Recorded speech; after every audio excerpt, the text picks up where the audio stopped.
আসসালামু আলাইকুম। ওয়ালাইকুম আসসালাম ওয়া রাহমাতুল্লাহি ওয়া বারাকাতুহু। জি, বলেন। আমার বিয়ে আমার বিয়ে হয়েছে 6 মাস। তো কোথা থেকে? আলহামদুলিল্লাহ, আমি মুর্শিদাবাদ ভগবানগোলা।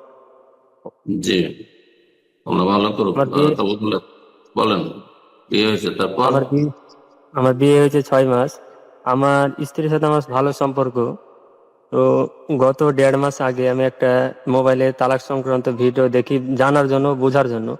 তারপর থেকে আমার মনে মনে শুধু সন্দেহ হয়। আমার মনে হচ্ছে, শুধু মনে হচ্ছে আমার স্ত্রীকে আমি তালাক দিয়ে দিচ্ছি, এরকম মনে হচ্ছে। কিন্তু আমি সঠিক জানি না, বলছি কি বলছি না, আমি সঠিক বুঝতে পারছি না। এখন আমার মাথা, অন্তরে খুব ভয় করছে, কি মনে হয় তালাক দিয়ে দিয়েছি, এরকম একটা খুব ভয়, আতঙ্ক কাজ করছে আমার মনে। আমি বলেছি কি না আমি সঠিক জানি না। আমি যদি বলেও থাকি তা আমি বুঝতে পারছি না এটা আমার করণীয় কি। প্রথম কথা, তালাকের মশলা বলি না, কিন্তু এটি তালাকের মশলা না, এটি হচ্ছে অস্বস্থার মশলা বা সন্দেহের মশলা। ফিকহের কায়দা রয়েছে কোরআন সুন্নাহর আলোকে, আল ইয়াকিনু লা ইয়াজুরু বিশ-শাক। দৃঢ় প্রত্যয় ইয়াকিন যদি থাকে আপনার কোনো কিছুর উপর, আর তার বিপরীতটা হচ্ছে সন্দেহ, তাহলে সন্দেহের কারণে ইয়াকিন দূরীভূত হয় না। আপনার ইয়াকিন হচ্ছে যে আপনি বিয়ে করেছেন, আপনার স্ত্রীকে কবুল করেছেন, এটা হচ্ছে নিশ্চিত।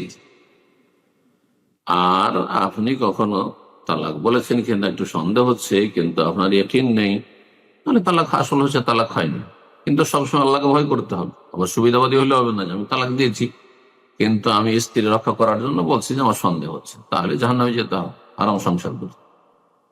বোঝা গেছে? সতর্ক সাবধান, কিন্তু অস্বস্থায় যাবে। তালাকের ক্ষেত্রে যারা অস্বস্থায় যায়, শয়তান স্বীকার করে নিবে, সময় নিয়ে চলে যাবে শয়তান। আল্লাহ হেফাজত করুন। জি, অস্বস্থা থেকে বেঁচে থাকবে। বারাকাল্লাহ ফিক।